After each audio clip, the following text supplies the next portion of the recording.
In this problem, we're given that we're trying to find the probability for x less than 5. Our trials are 9. Our probability is 0.6. And these are the equations that you need. If you didn't write them down previously, this is what I call the mother equation. And then this piece of the mother is right here, and it has its own little equation. Whenever we're writing a number with the exclamation mark on it, we're reading that as n factorial. And then over here is information about what these variables mean, if you haven't already gotten that from a previous video, and what this notation means. Just a brief explanation for that. Okay, so go ahead and write that stuff down in your notebook because you're going to need it, especially the equations, the formulas. And we're going to start by thinking about this problem a little bit like this. So our trials are 9. And these numbers are representing my trials. These are my x values, okay? And we're needing to calculate for all the x's less than 5. So for each of the x's less than 5, meaning we're going to calculate for x equals 0, x equals 1, 2, 3, and 4.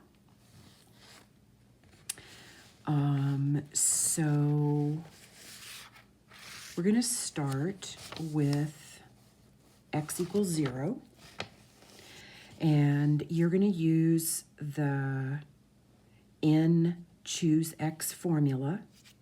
So n, for this whole problem, n is always going to be 9, and then this is going to be whatever it is we're working on. Later, we'll do x equals 1 and x equals 2, etc. But right now, we're working with x equals 0.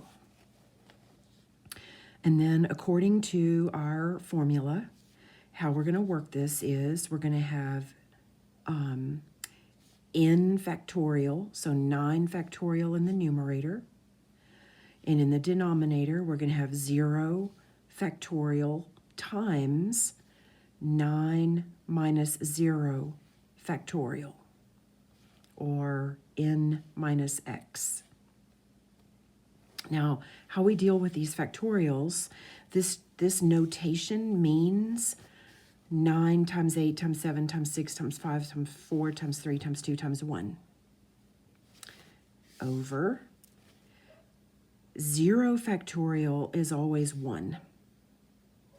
9 factorial is just like it was here. 9 all the way down to 1 being multiplied together. So what happens here is everything that we have in the top and the bottom that matches, we can factor all this stuff out. These all match, they can all factor out. And what's really happening is we're leaving behind ones. Okay, so in the numerator, we've got just 1. And in the denominator, we've also got 1 times all of these ones. These are all 1s down here, but it's still 1, and it's still equal to 1. Now, for the second part of this, which is the mother equation, we're going to have the probability when x equals 0 equals ncx, which is what we just figured out to be 1. And I'm just reading from the formula. Okay, I'm reading from the formula. So ncx times p to the power of x times 1 minus p to the power of n minus x. Okay, and then we're just going to calculate this. Now, this is obviously 1. Any number raised to a 0 power is also 1. So we're just needing to figure this out. And how I do that in my calculator is 1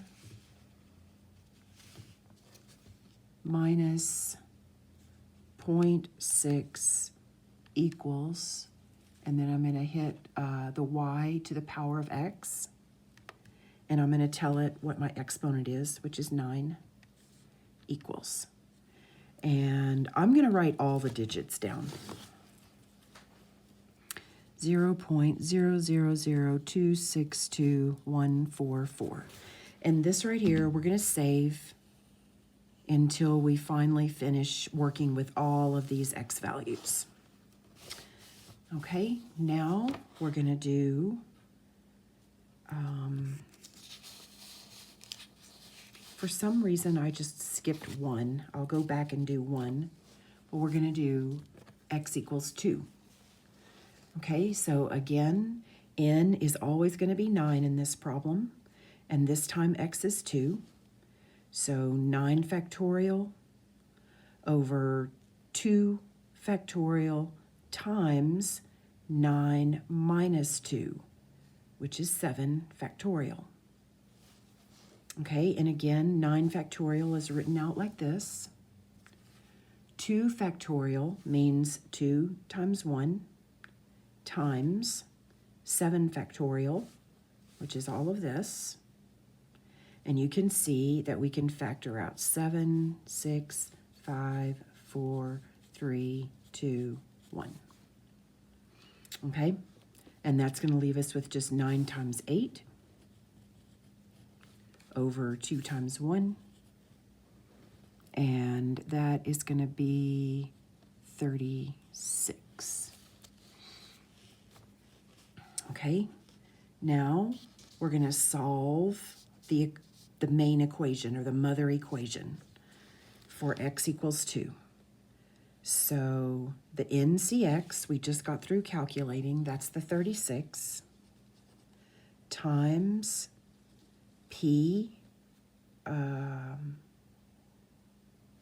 P is 0.6, P to the power of x, times 1 minus P to the power of n minus x. Okay,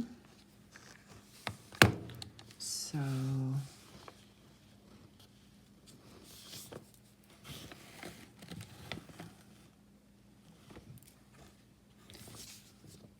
one minus 0.6 equals to the power of 7 equals times 0.6 squared equals times 36 equals. I'm going to write down the whole thing.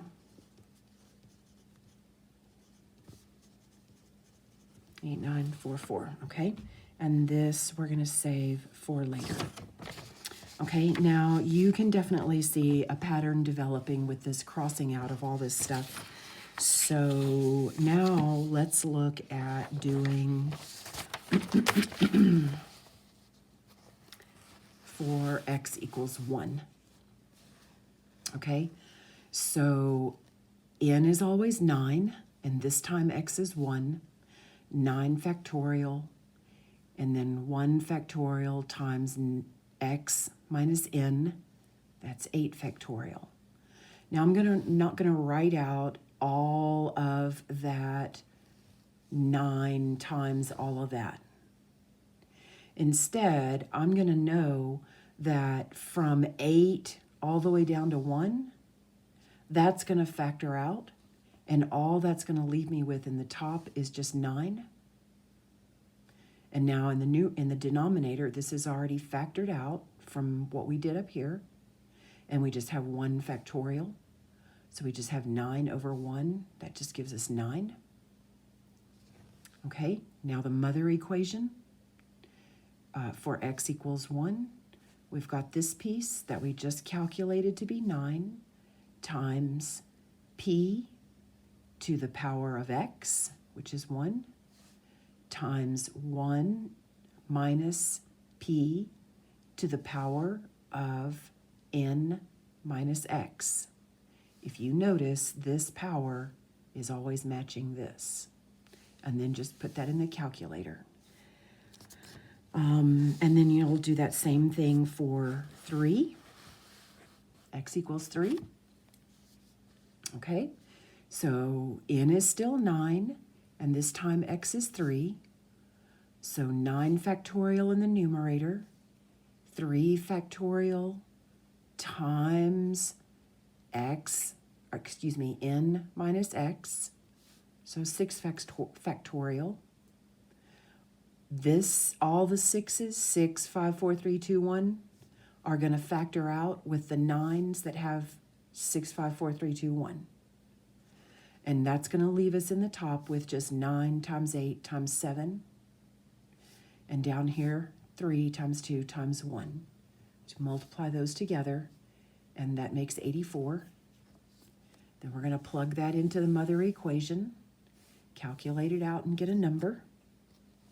And then finally, you're going to do that same thing with 4. And when you've done all 5 of the numbers, and you have this big number that you got each time, then you're going to carefully add them all together and round to 4 digits. And that is finally the answer to this problem.